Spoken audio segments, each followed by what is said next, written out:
Kuri iyi nshuro ngiye kubereka uburyo wafungura senso iri ituma uhamagara telefone yawe ikazima kandi iyo serivisi utazi uburyo yavamo. Tugiye gutangira mbere ku buryo iyo serivisi wayikuramo.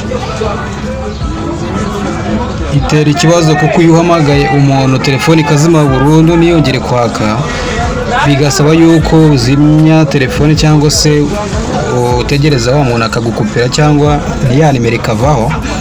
Ni ikibazo gikomeye. Twagiye rero winjira kuri developer nzabereka uburyo ifungurwa muri telefone. Aka ni akantu ushaka kubereka k'ibanze kihutirwa cyane.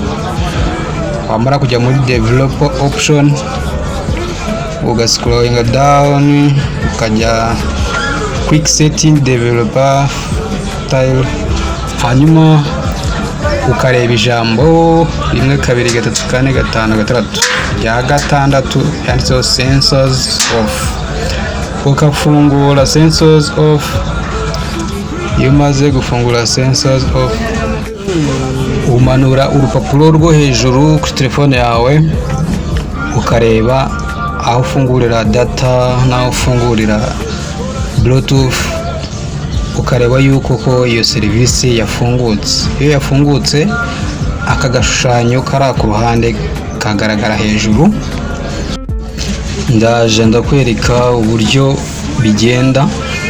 Urabona ngaka hano ku ruhande, nuvuga ngo kari akantu iyo gafunguye ugahamagara telefone yawe ntiyongera kuzima, iguma yaka. Niyo wakupa telefone yawe iguma yaka.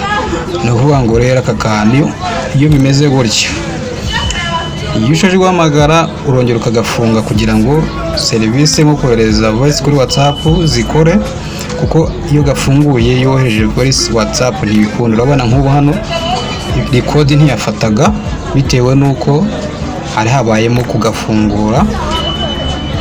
Rero urabanza uragafunga iyo ugiye guhamagara, ukagafungura kugira ngo iyo serivisi itongera kugarukamo uhamagaye. Sawa, murakoze cyane.